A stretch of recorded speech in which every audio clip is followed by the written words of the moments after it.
Now, gather close, because this is the part of the story that the elders in Akotogbo do not tell in the daytime. They wait until night has settled properly, until the children have stopped fidgeting, until the fire has burned down to something small and serious. Then they lean forward and they say, "This is what happened to Ajoke. She did not wake up the way you wake from sleep. No. When Omidje takes you, there is no waking. There is only before and after, and the terrible space between the two where you understand, slowly, that the world you knew has been folded up and put somewhere you cannot reach." Ajoke opened her eyes, and Akotogbo was gone. Not far, not behind her, waiting. Gone the way a fire goes when the last ember dies, as if it had never been. She was standing on water, not in it, not beside it, on top of it. The way you stand on solid ground, except the ground was dark water, still as death, deep as forever, and cold. Not the cold of harmattan morning or the cold of river water in the early hours. This was a different kind of cold. The kind that does not touch your skin. The kind that goes straight for the place inside your chest where you keep the things you are most afraid of. She looked down, and the water looked back. Not the water itself, something in it. Far below where light had no business being, shapes moved. Slow, patient. The way things move when they have nowhere to be and all of eternity to get there. And the moment, the very moment Ajoke tried to look directly at them, they stopped, as if they knew she was watching, as if they had been watching her first. She lifted her head. The sky above her, if sky it was the color of deep water at midnight. Not black, not blue. Something older. Something that existed before those words were invented. And hanging in it, the way stars hang in a real sky, were lights. Faint, pulsing, breathing in and out like sleeping children. But they were not stars. Stars do not breathe. The mist came next. It rose from the water around her feet and it moved. Not the way mist moves, drifting, careless, following wind. This mist had intention. It curled around her ankles slowly, retreated, returned, as though it was learning her, memorizing the shape of her legs, deciding something. Ajoke did not move. In the village, the elders always said, when you find yourself somewhere your feet did not carry you, do not run. Running tells whatever brought you there that you are afraid, and afraid things are easier to keep. So she stood still, and then she felt it. Not heard, felt. In her feet first, then her legs, then her chest. A vibration rising from somewhere deep beneath the water below her. Low and ancient and rhythmic. Like a drumbeat slowed down to almost nothing.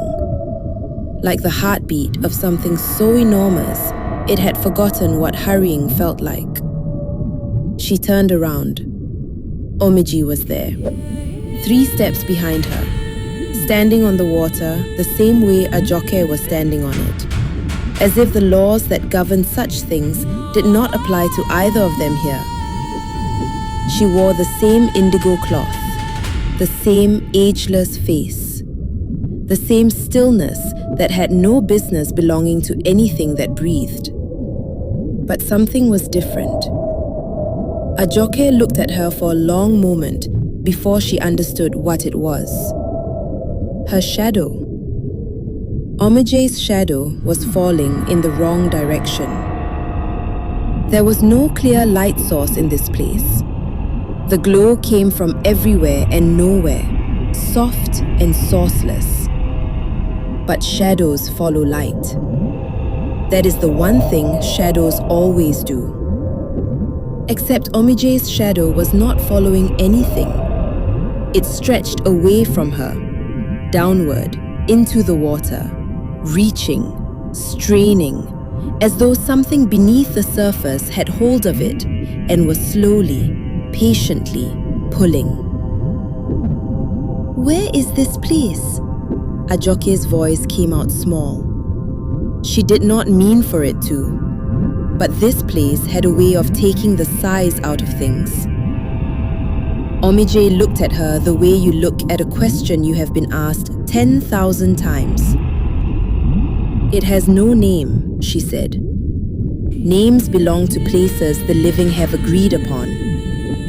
No living thing has agreed upon this place. No living thing has been here long enough to name it." Ajoke swallowed. Am I dead? The silence that followed was not empty. It was full of something. Full the way a pot is full just before it boils. "Not yet," Omidje said. And she turned, and she walked. She did not ask Ajoke to follow.